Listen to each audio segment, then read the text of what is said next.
خب در ادامه مدل سازیمون ما میخوایم مثل همین تیکه فلز رو توی اکسل پایینی دوچرخه مدل سازی بکنیم. اول من لایه هامو از حالت ایزوله خارج کنم که بهتر بتونم خدمتتون توضیح بدم.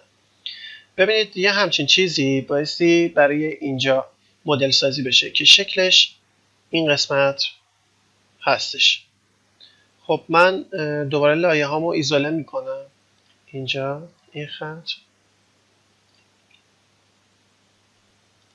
این قسمت، این قسمت و این قسمت و این گپ. خب همطور که میبینید من اول یک سری از چیزهایی که اینجا هست رو پاک بکنم، چون اضافه است از طراحی‌های قبل من یادم رفت پاکش کنم. پاکش میکنم.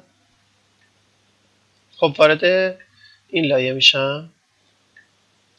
باتوم ترایانگل، قسمت سه بعدیش، اینو من سبزش میکنم که بهتر بتونم خدمتتون توضیح بدم و اینو لایه اصلی میکنم. من یک کپی از اینا میگیرم، دستور کپی رو اجرا میکنم.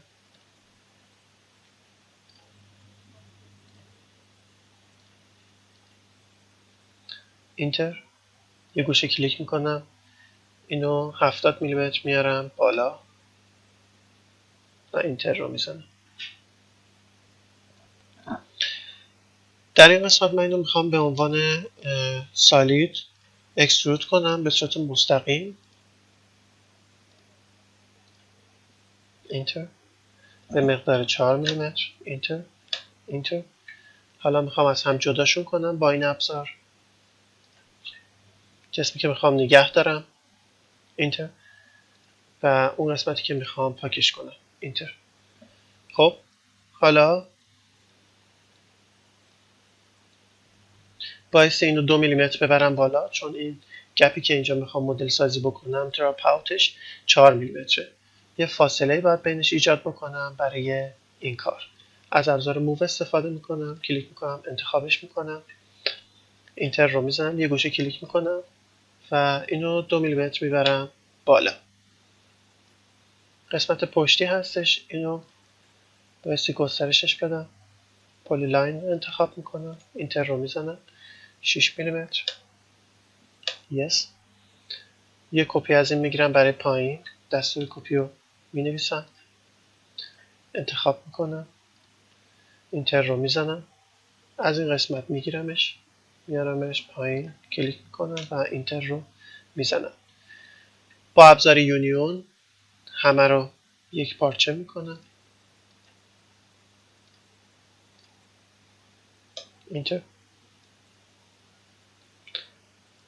حالا دراپ اوتمون رو بایستی مدل سازی بکنیم. میایم توی لایه های دو بعدی، دراپ اوت، بله این قسمته. یه لایه جدید به اسم داش دراپ اوت، دبل کلیک میکنم،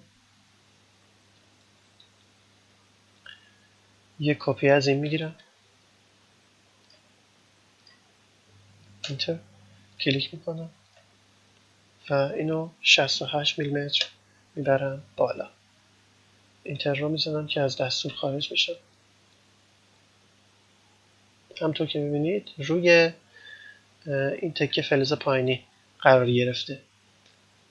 خب همونطور که میبینید اینجا این به صورت گروپه. من اول بایستی آن گروپش کنم.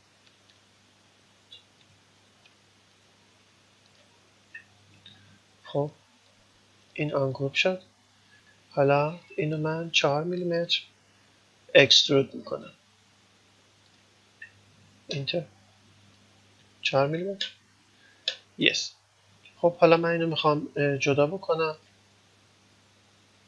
شکل انتخاب میشه، اینتر، این قسمت و این قسمت، اینتر. ببینید اون مکانیزمی که میخواستیم، اون ساندویچی که من بهتون میگفتم اینجا الان ایجاد شد.